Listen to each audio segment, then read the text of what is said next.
Okay, we're back for this segment.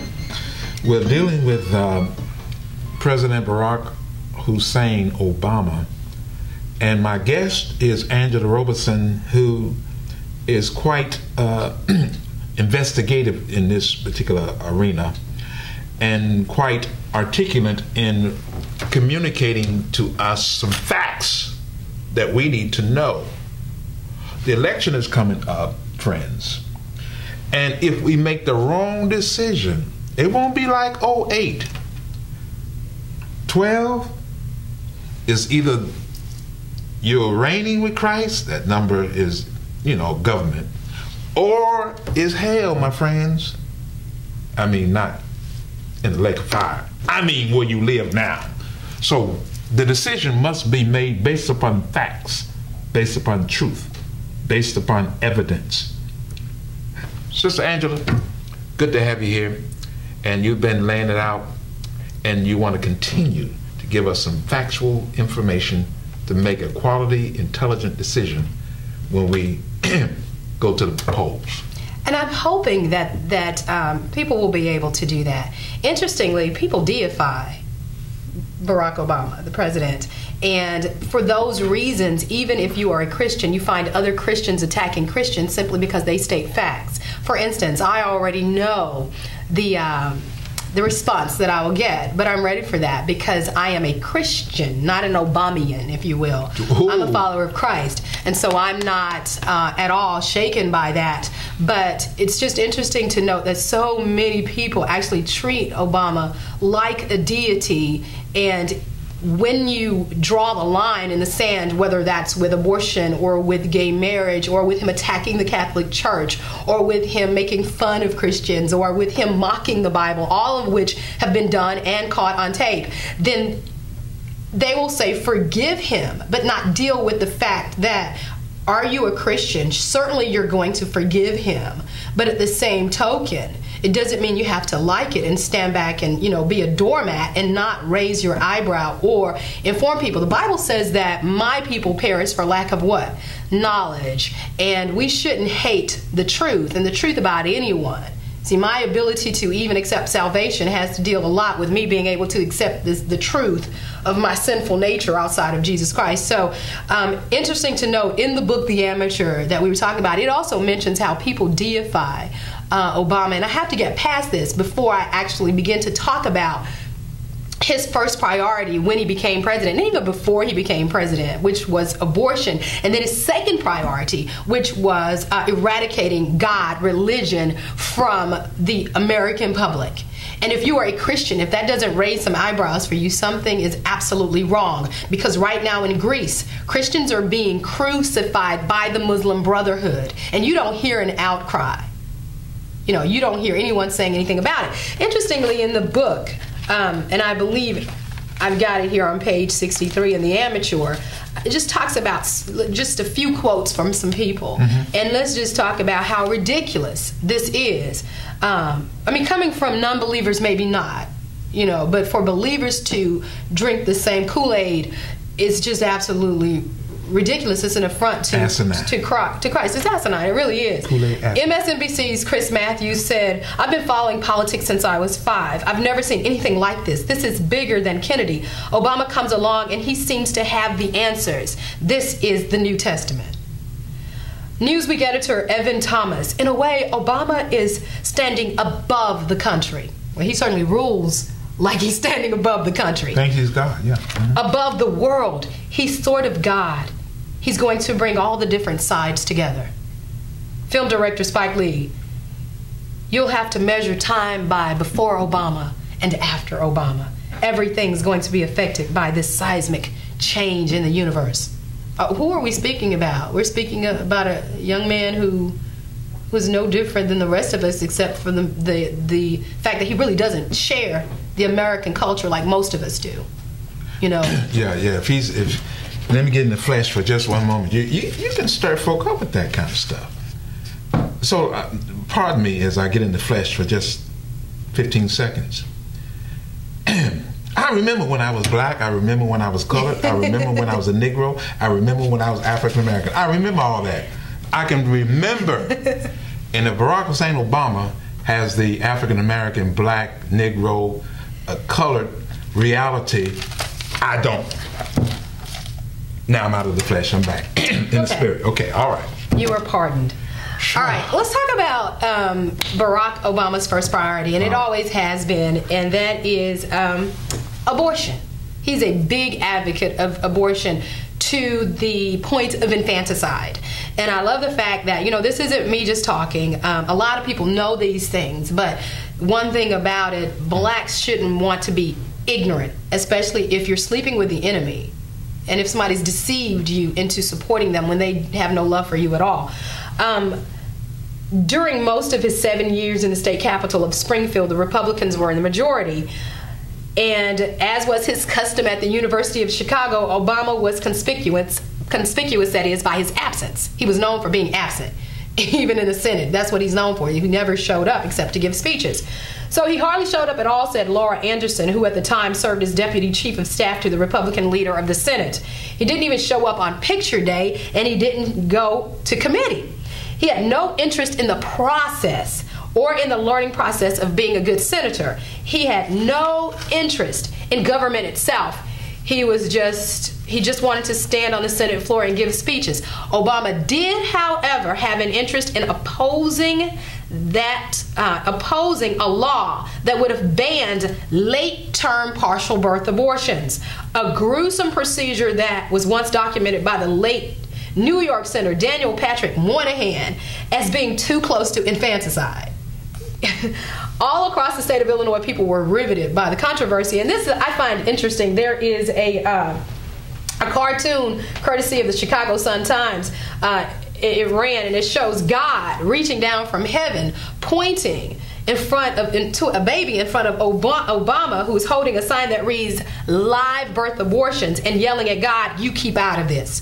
This was before he come on the scene on the national scene. This was a big deal because this was his baby. No pun intended, you know, but this was his baby. An Illinois nurse named Jill Stanek testified before the Health and Human Services Committee that she had discovered that babies were being aborted alive and allowed to die in soiled utility rooms. One baby was even accidentally thrown into the trash. Though Obama never showed up for committee hearings, he voted against the bill not once but twice. You know, before he was elected president, making a speech, I heard it, I saw it with my own eyes and ears. He says, I have 2 daughters, and if one should make a mistake and get pregnant, I would not want to punish her with a baby. Now, I'm speaking on behalf of the servants of God. Now, if any man of God would hear that and support this man, you are not a man or woman of God. You are not. You are an approach and an embarrassment to the Doma gifts of God, and you should be run out of town. If you heard that, I would not want to punish her with a baby, and you voted for him. I'm through. I actually have a quote from Obama. Sure. And I remember that as well. But he said legalized abortion is indispensable, quote, to ensure that our daughters have the same rights, freedoms, and opportunities as our sons to fulfill their dreams, end of quote. In other words, pregnancy is a burden. It's an obstacle. That come from who? This is Barack Obama. This is a quote directly from him.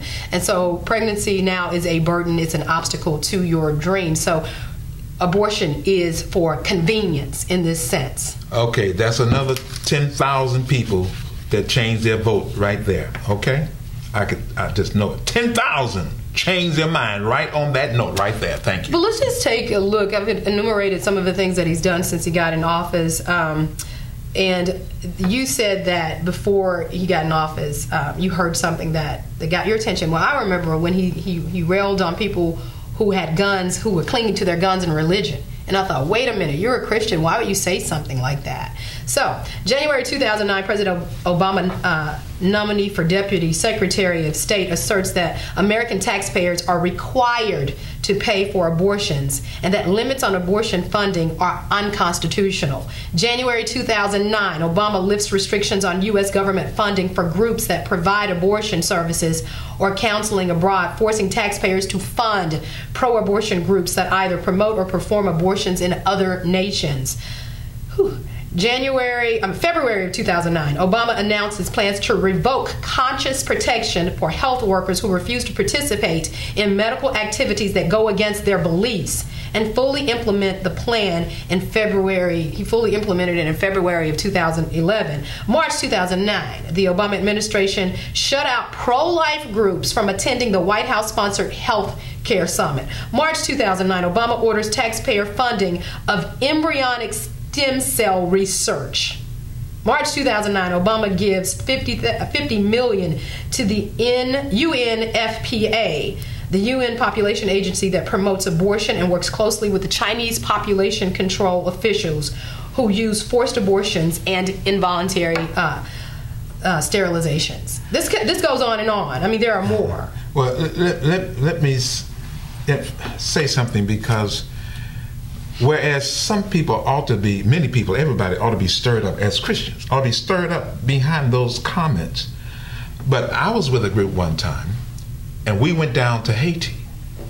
And as I was preaching, the ministers wanted to get together with me privately. And so we sat in the middle of a road. They brought chairs out of this little hut, because in the hut it all kind of flies, and we sat in the middle of the street. And the preacher said to me, these people come to help us, but they're trying to tell us not to have any more babies. Wow. In other words, the Christian group that I went with was emphasizing birth control and all the other stuff that go with it. They were giving them money. They were helping to build a hospital, the whole bit. But Planned Parenthood and all the other stuff was in the mindset of these Christian leaders. And I say, you know what? I watch folk with money and influence that are, quote, Christians, money and influence, and they're trying to help so-called third world countries, and thinking that if you can just stop them from having children, you would help them out. I rebuke that in Jesus' name. Yeah, there's a simple solution to the problems that we have, and that's just to inject a little morality into our politics. And people don't want to do that. You know, there is a fight, and Obama is, and I hate to say this, but against family, the traditional family, against the church, and the Catholic Church is going through right now. I don't know if people realize that you will be considered, you are in a sense considered a terrorist right now if you are just simply pro-life. If you want to protect a child in the womb, May of 2009, Obama officials assembled a terrorism dictionary calling pro-life advocates violent and charging that they use racism in their criminal activities. The word racism, isn't that amazing? That would be thrown up again. We are biting we're taking the bite and the hook every time on this racism, on these racism charges. We can't even look at policy because someone will throw up racism, and all of a sudden we can't even deal with what's going on. One of the reasons why the powers that be have supported putting Obama in office is to checkmate people who would want to go against the policy of exterminating people by having a person that you can't talk about or talk against, lest they use the race card. That's why I say, man, this is absolutely insane. I say our time is winding up. Take a minute. We're going to have to do another segment on this, because we need to really get involved with some other facts concerning the man. Right. Because God deals with the person. Absolutely. You know, right now he's going to be dealing with us individually. There's coming a time where persecution is going to come to America, and it already has begun. And God does deal with the person, but the main person right now is you and me. It's time to draw the line. Hey. Okay. All right. It's more to come. Thank you, Angela, for being with us. We'll be back. And God bless.